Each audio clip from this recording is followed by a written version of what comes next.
Chapter 1. The Unexpected Rescue. The rain was cold and my shoes were soaked. I just wanted to get home after a 12-hour shift. Then I heard it, a sharp scream, followed by a man's low laugh. "Shut up, rich girl. Hand over the bag." I should have kept walking. I really should have. But another scream ripped through the alley, and something in my chest snapped. I ran toward the sound. Two guys had her pinned against a dumpster. One held a knife to her throat while the other yanked at her necklace. "Hey!" I shouted. My voice cracked, but it was loud enough. "Let her go." The first guy turned. "Mind your own." I didn't let him finish. I charged, slamming my shoulder into his ribs. He hit the ground hard. The second one swung the knife, but I grabbed his wrist and twisted until he dropped it. We wrestled, fists flying. Something cracked against my cheek, pain exploded across my face, but I kept swinging until both of them ran, cursing, into the dark. I stood there panting, blood dripping from my lip. The woman stared at me, chest heaving.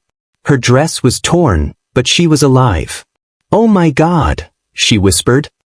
"You saved me." I wiped my mouth with the back of my hand. "You okay? Did they hurt you?"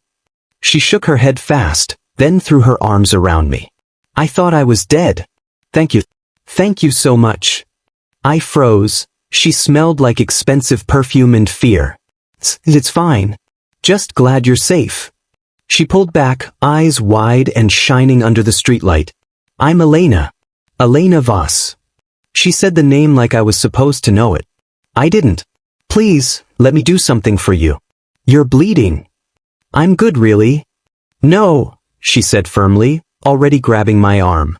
"There's a bar 2 blocks away. One drink. I owe you my life." I wanted to say no.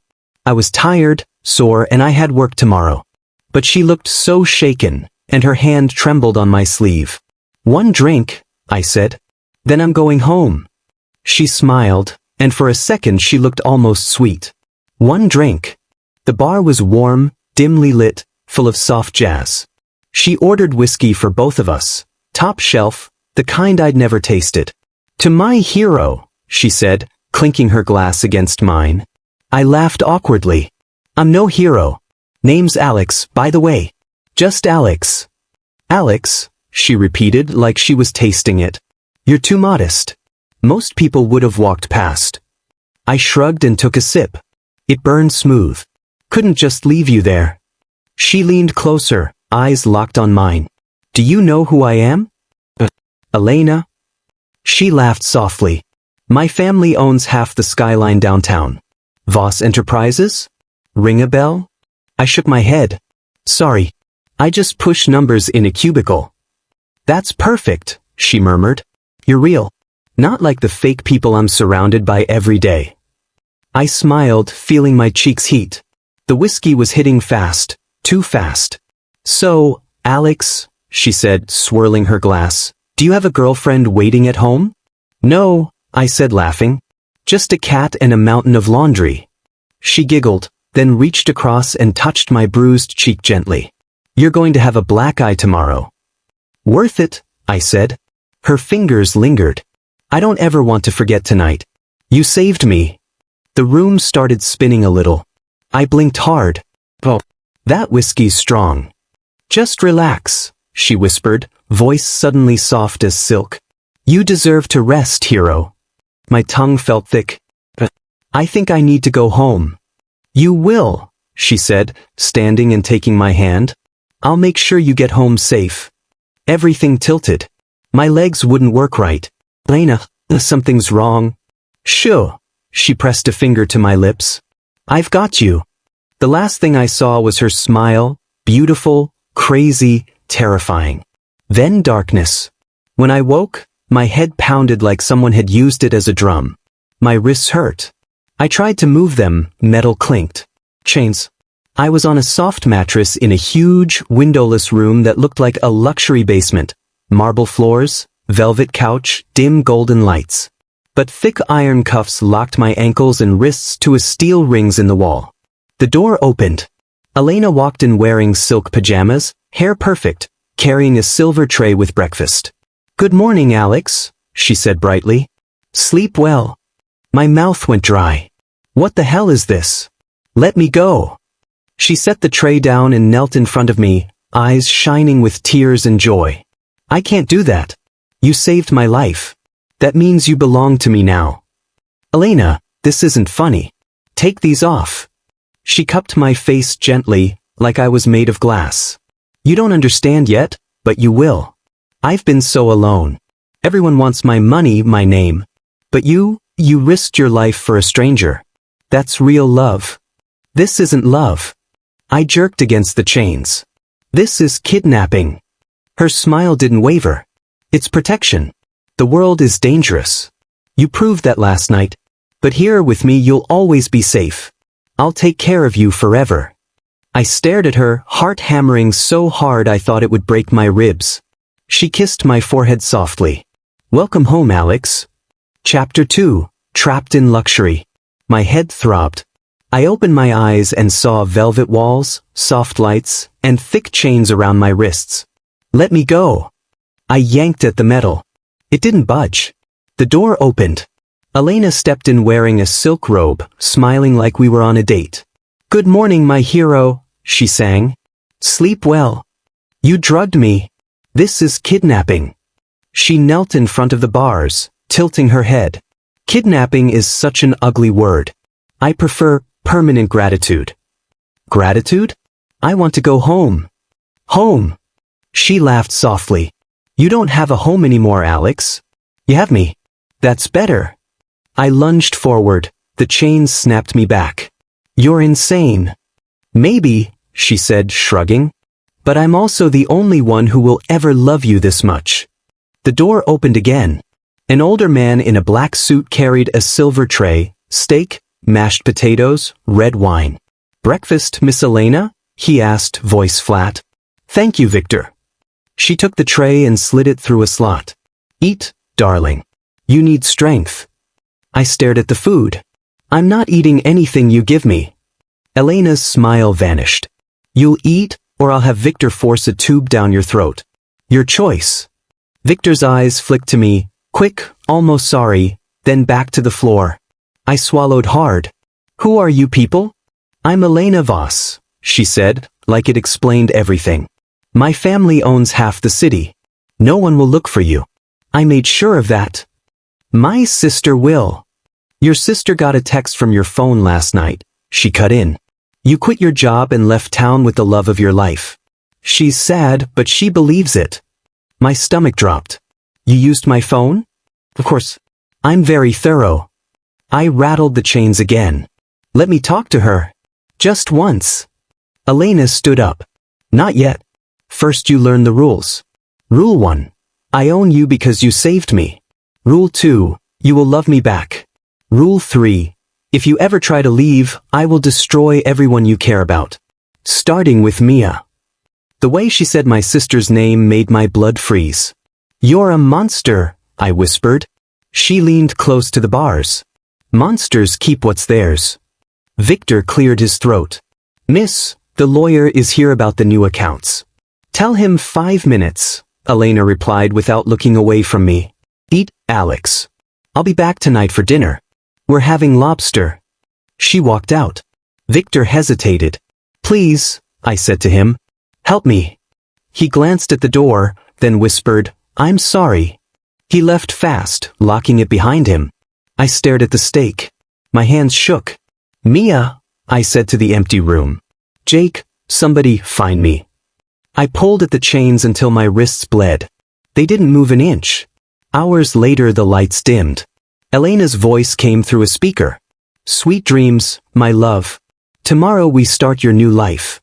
I screamed until my throat was raw. No one answered. I was trapped in luxury, eating food I hated, wearing clothes she picked, breathing air she owned. And every bite tasted like betrayal. Chapter 3. The mind games begin. The basement door creaked open again. Morning, my love, Elena sang, heels clicking down the stairs with a tray of coffee and croissants. I didn't answer. I just stared at the wall. She set the tray on the small table and unlocked the gate to my cell. You're quiet today, Alex. Did you miss me? I forced a tiny smile. A little. Her eyes lit up. She sat on the edge of the cot, way too close. But, because I missed you so much last night I couldn't sleep. She brushed my hair with her fingers. I wanted to bite her hand off, but I stayed still. Tell me about your day yesterday, I said, voice flat. She laughed softly. Boring meetings, fake smiles, people who only want my money. But now I'm here with you, and everything feels right. She leaned in. You're the only real thing I have, Alex. The only person who ever saved me. I swallowed the acid in my throat. I'm glad you're safe. You're my knight, she whispered, kissing my cheek. My father used to hit me, you know. Every night he came home drunk. He'd scream that I ruined his life. Then one day he dropped dead at the golf club. Heart attack. She smiled like she was proud. Suddenly everyone loved me. Funny how money fixes everything. I nodded slowly.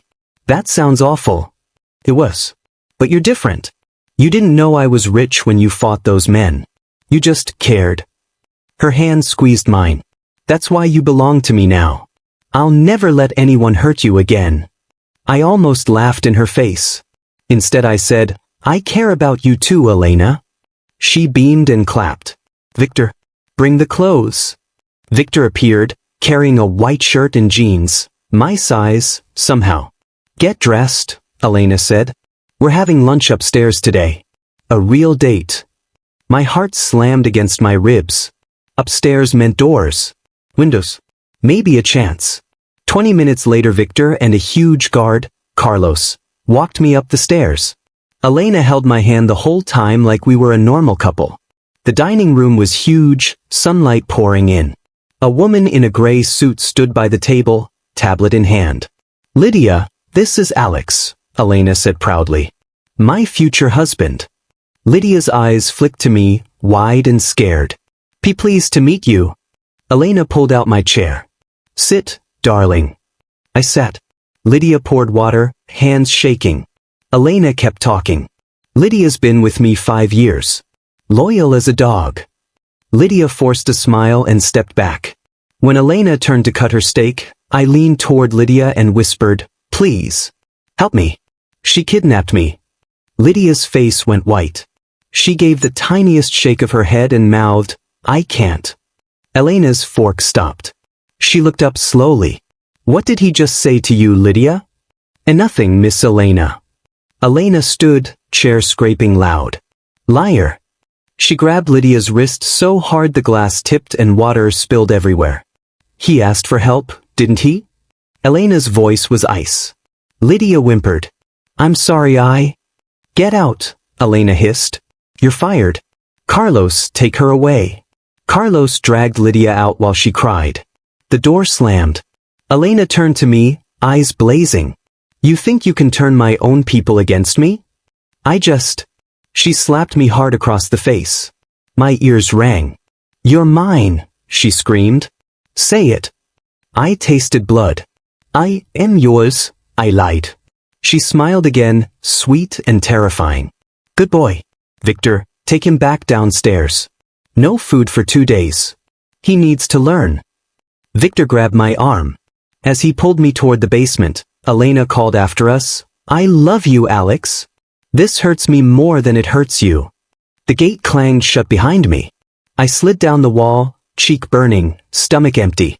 In the dark I finally let the tears come. Mia's laugh echoed in my head, my little sister waiting for me to come home, probably crying right now. I pressed my forehead to the cold floor and whispered to myself, play along or fight. Choose soon, Alex. Because you're breaking. Chapter 4. A Glimmer of Hope. I sat on the cold floor, wrists raw from the cuffs. Elena walked in holding a phone like it was a prize. Be a good boy today and you can talk to your sister, she sang, unlocking one cuff so I could hold the phone. My heart slammed against my ribs. 2 minutes. That's all I ask. She smirked and dialed. The ringtone felt like forever. Alex. Mia's voice cracked the second she answered. Oh my God, where are you? It's been weeks. I'm okay, Mia. Just working on something big. Elena's eyes burned into me, so I forced a laugh. How are you holding up? You sound weird. Jake and I filed a missing person report. The police. Elena snatched the phone. He's fine, sweetie. He's with me now. We're very happy. She ended the call and smiled. See? Wasn't that nice? I swallowed the scream in my throat. Thank you, I whispered, hating every syllable. 2 days later the doorbell rang upstairs. I heard voices, Jake's voice. Elena Voss? I'm looking for Alex Reed. His sister said he was last seen with you. I pressed my ear to the vent. My pulse raced so hard I almost missed Elena's syrupy reply. Oh, Jake, right? Alex is my boyfriend. We're on a private vacation. No phones, no stress. He'll call when we're back.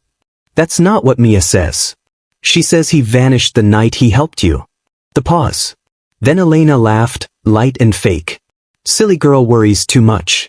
I'll have Alex call her tonight, promise? The door shut. Footsteps faded.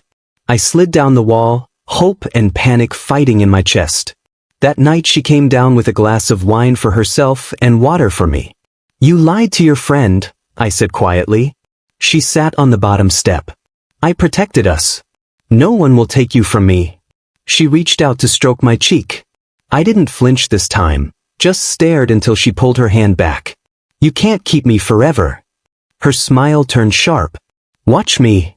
She left the tray, but forgot to lock the food slot all the way. An hour later the slot opened again. Victor's face appeared, pale and sweating. Listen fast, he whispered, sliding a small silver key through the gap. I've worked for her family 10 years. She's getting worse. I can't watch this anymore. I stared at the key in my palm. Why help me? Because I have a son your age. His voice shook. If she finds out, she'll kill me. Use it tonight. The guard changes at 3 a.m. Victor. Go. Before I change my mind. The slot closed. I clutched the key so hard it cut my skin. I hid it under the thin mattress and lay down, pretending to sleep. My mind screamed. Escape or wait. Revenge or just survive. For the first time in weeks, real hope burned in my chest, small, dangerous, and alive. I stared at the dark ceiling and whispered to myself, Hold on, Mia. I'm coming home. Chapter 5. The Escape Attempt. The key was cold in my palm. Victor had pressed it into my hand 2 hours ago, eyes darting to the camera. Midnight, he'd whispered. Carlos changes shift. Don't make me regret this. I waited until the house went dead quiet. My wrists were raw from the cuffs, but the lock clicked open with a soft snick that sounded like a gunshot in my head. I rubbed the skin, took one shaky breath, and crept up the basement stairs. Halfway up, the 5th step creaked. I froze. Nothing. Just my heart slamming against my ribs. At the top, I cracked the door. The hallway was dark except for the red glow of the security panel. Carlos's boots thudded somewhere far off. Left, right, left, like a slow heartbeat. I slipped out, barefoot, sticking to the shadows. I almost made it to the front door. My fingers closed around the handle when every light in the house exploded on and a siren screamed in my ears. Really, darling? Elena's voice floated from the staircase above, sweet and poisonous. You think I wouldn't know? I yanked the door anyway. But, deadbolt. Everything. Footsteps behind me. I spun. Elena stood on the landing in a silk robe, hair perfect even at 3 in the morning. Carlos was right behind her, gun in hand. Elena smiled. Bring him. Carlos grabbed my arm, twisted it behind my back. Pain shot up my shoulder. Let go. I snarled, kicking backward. My heel connected with his shin. He grunted but didn't loosen his grip. Victor appeared from the side hall, face pale. Miss Elena, please. Shut up, Victor, she snapped. Then softer to me, You're hurting me, Alex. After everything I've done for you. You drugged me. You chained me. I shouted as Carlos dragged me toward the basement again. You're sick.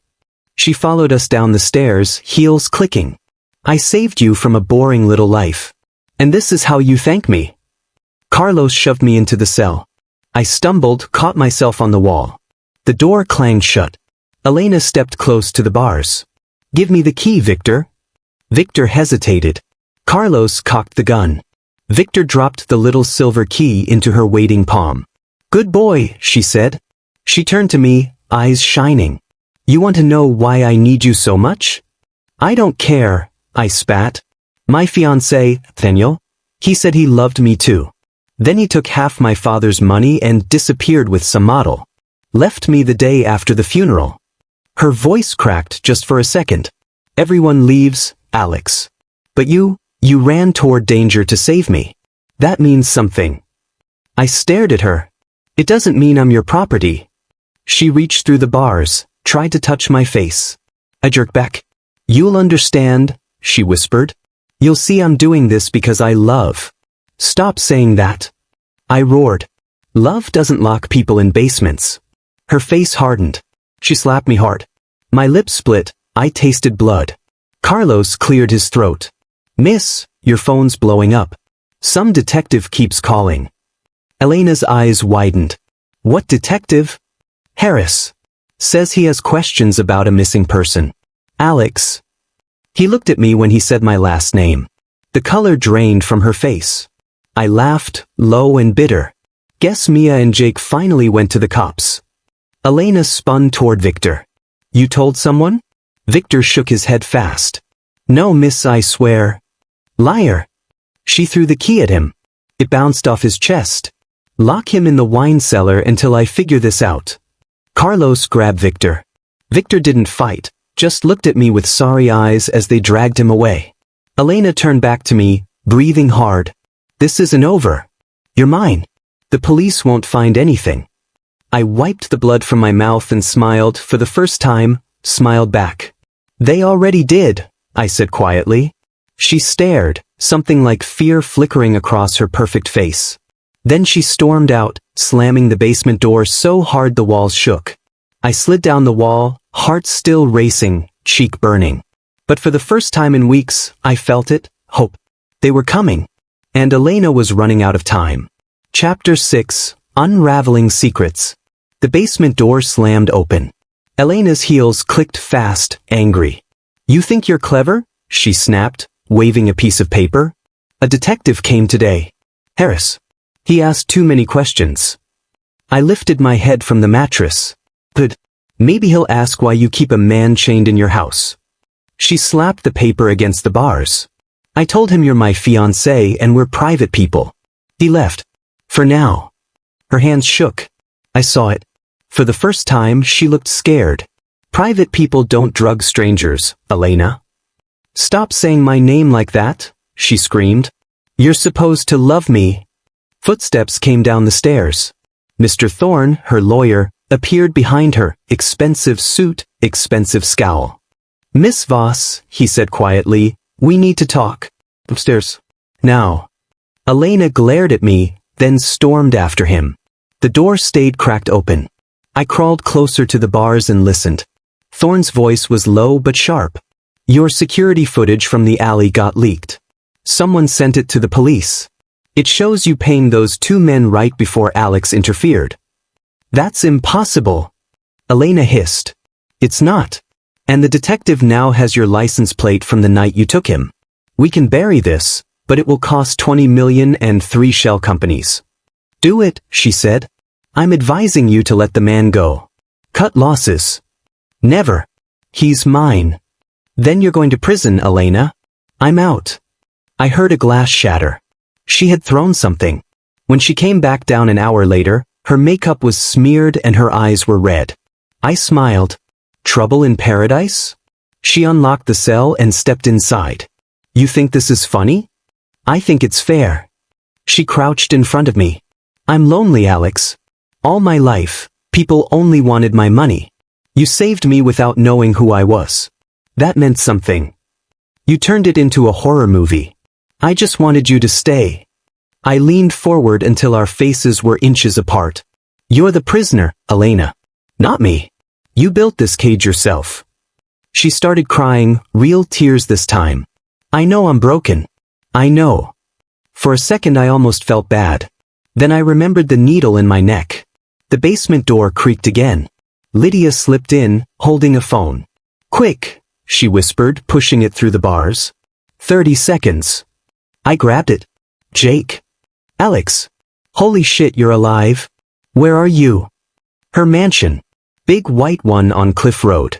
Police are already sniffing. Tell them to hurry. Sarah and I are with Mia right now. We're coming. Tell Mia I love her. The call cut.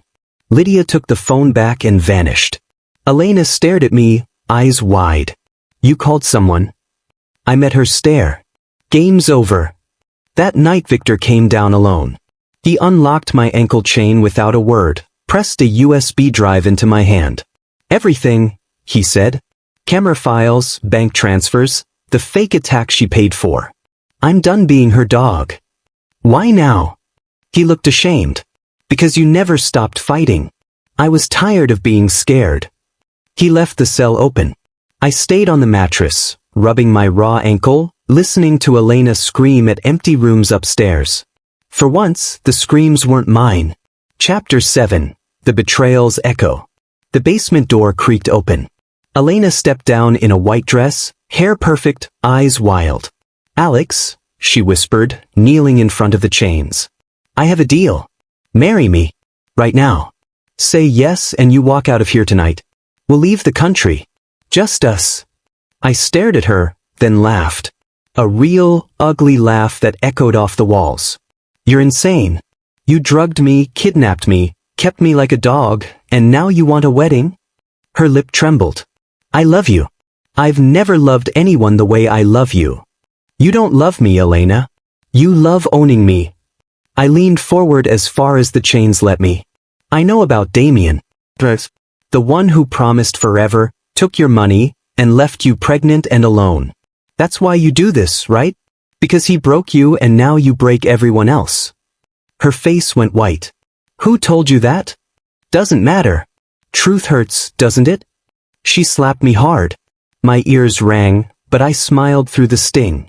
For the first time, tears filled her eyes. I just wanted someone who wouldn't leave. Then you should have tried not chaining them in your basement. Footsteps thundered upstairs. Shouts. Doors slamming. Elena jumped up. No, they can't. The basement door burst open. Detective Harris stormed in with 4 officers, guns drawn. Elena Voss. Step away from the victim. She spun toward me, panic twisting her face. Alex, tell them. Tell them you're here because you love me. I looked her dead in the eye. I hate you. Carlos appeared behind the police, hands already cuffed. He wouldn't meet her gaze. I'm sorry, Miss Elena, he muttered. They offered me a deal. I told them everything. You traitor, she screamed, lunging at him. 2 officers grabbed her arms. Harris knelt beside me, unlocking the chains. You okay, son? I am now. The second the metal fell away, I ran. Up the stairs, past screaming maids, past Lydia crying in the hallway. I burst through the front doors into blinding sunlight and rain. Mia was there. Jake too. Mia crashed into me first, sobbing into my shoulder. Alex. Oh my God, Alex. Jake grabbed both of us, hugging so tight I couldn't breathe. Never again, man. Never again. I buried my face in Mia's hair and cried like a kid. Later, in the ambulance, Harris told me the rest. Family cut her off the second the warrants hit. Accounts frozen. Property seized. She's got nothing left but the clothes on her back. I nodded. That night I couldn't sleep. Every time I closed my eyes I felt the chains again. Mia sat on the edge of my hospital bed.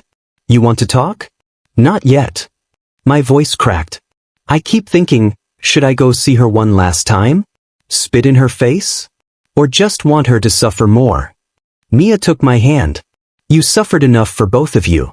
Let the courts finish it. My phone buzzed. A text from an unknown number. It's Sarah, Jake's friend from college. He told me everything. If you ever need someone to listen who wasn't there. I'm here. No pressure. I stared at the message a long time. My chest felt a little lighter. I typed back, coffee tomorrow? 3 dots. Then, I'd like that. I set the phone down and looked out the window at the city lights. Elena's empire was burning. And Chapter 8, Facing the Monster. The The courtroom smelled like old wood and fear. I sat in the witness box, hands shaking on the rail. Elena was 20 feet away, thinner than I remembered, orange jumpsuit hanging off her shoulders that used to carry designer coats. Her eyes locked on mine the second I walked in. "Mr. Reed," the prosecutor said, "please tell the jury what the defendant did to you." I swallowed. My voice cracked at first. "She drugged me. The night I saved her from those men in the alley, she bought me a drink to say thank you. Next thing I knew, I woke up chained in her basement. For 78 days she kept me there. She told me every day that I belonged to her now." Gasps rippled through the room. Elena's lips trembled.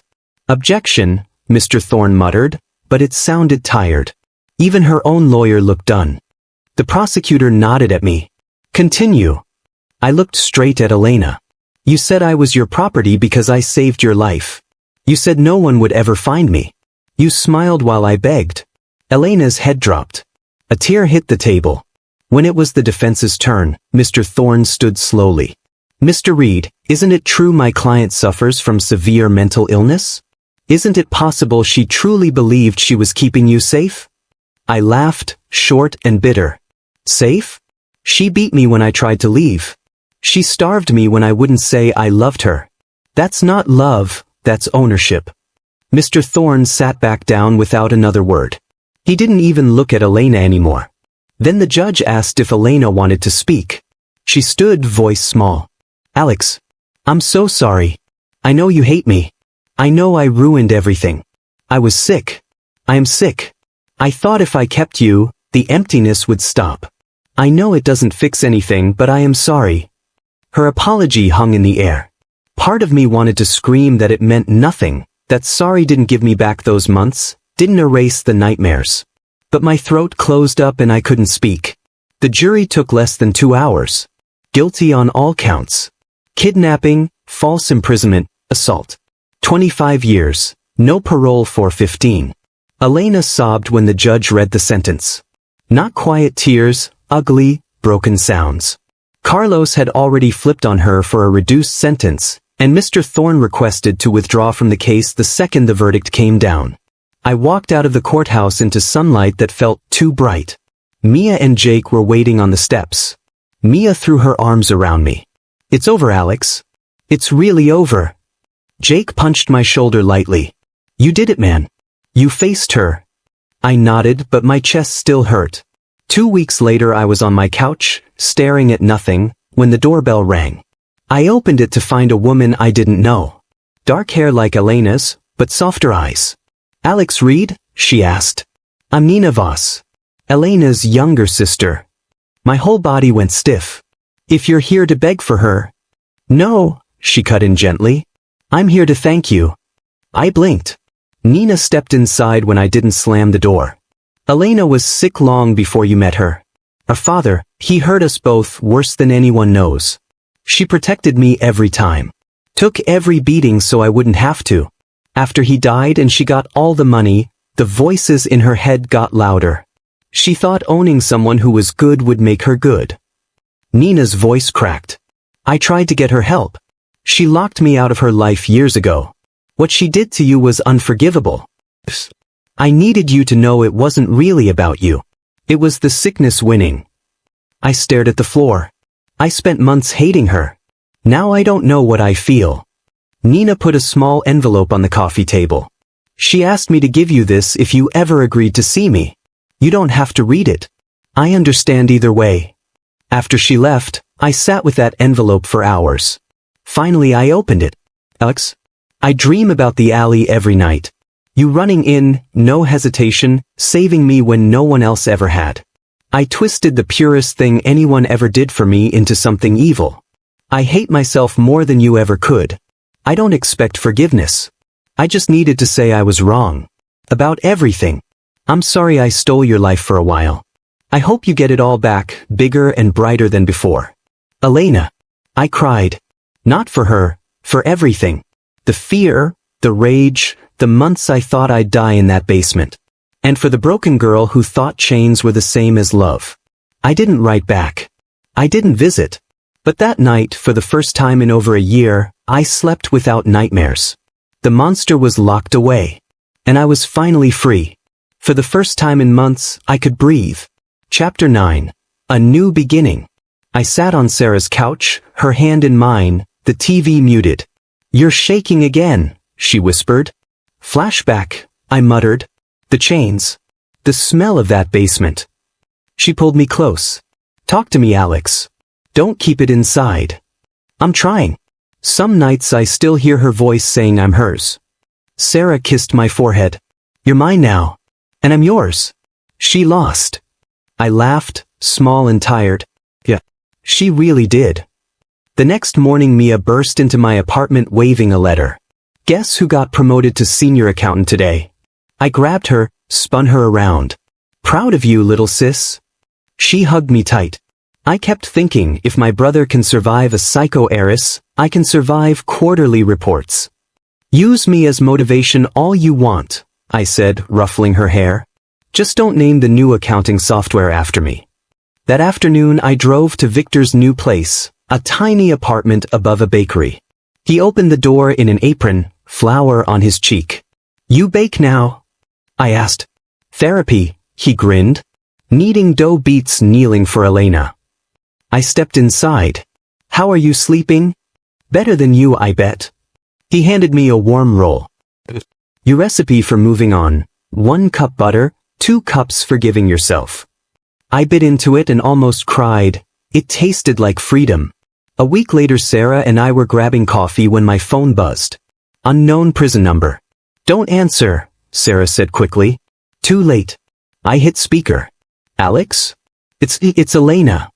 Her voice was small, cracked. "They let me make 1 call a month." I needed to say I'm sorry.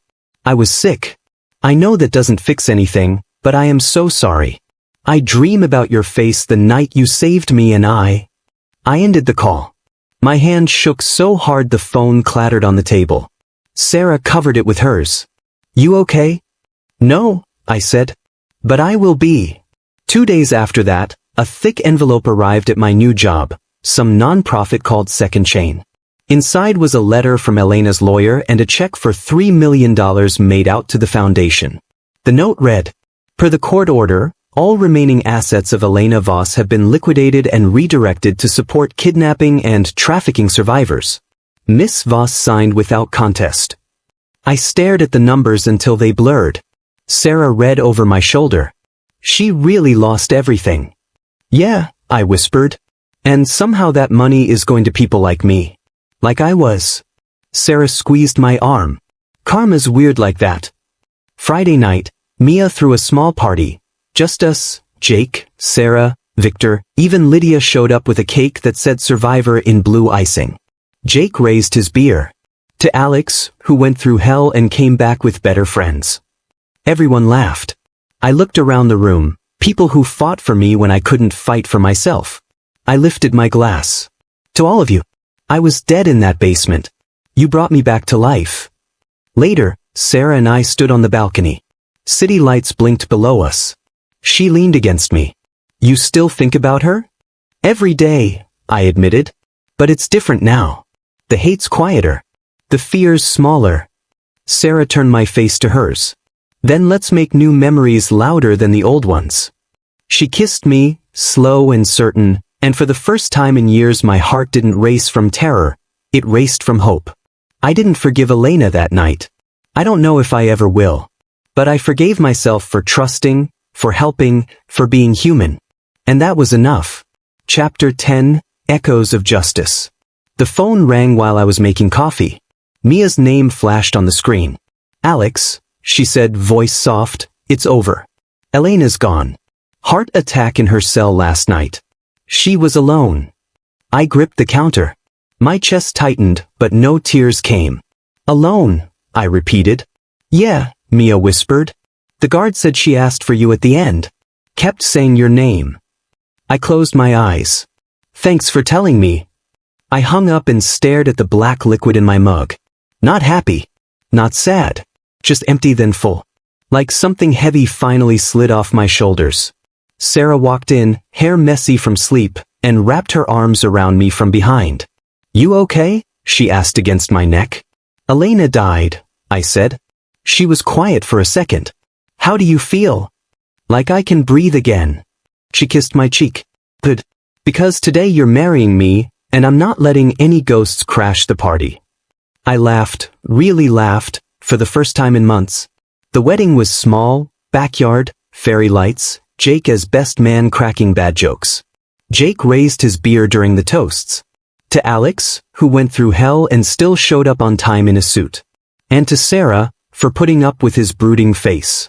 Everyone laughed. Mia wiped tears and hugged me so hard my ribs hurt. You deserve this, she whispered. You really do. Victor came too, older now, gray at the temples. He shook my hand firmly. I brought something, he said, pulling out a small wooden box.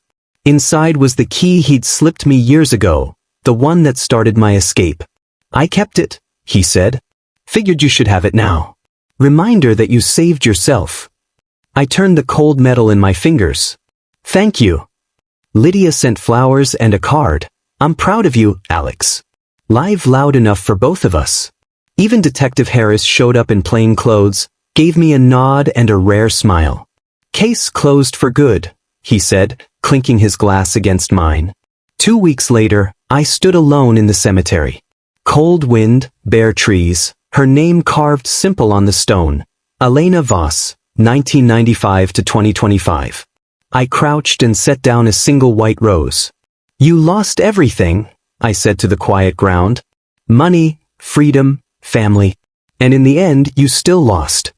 The wind carried my words away. I hated you for years, I went on. Wanted you to suffer. But standing here, I don't feel victory. I just feel tired. I touched the stone. I forgive you. Not because you deserve it. Because I do. Because carrying that hate was another chain, and I'm done being anyone's prisoner, even yours.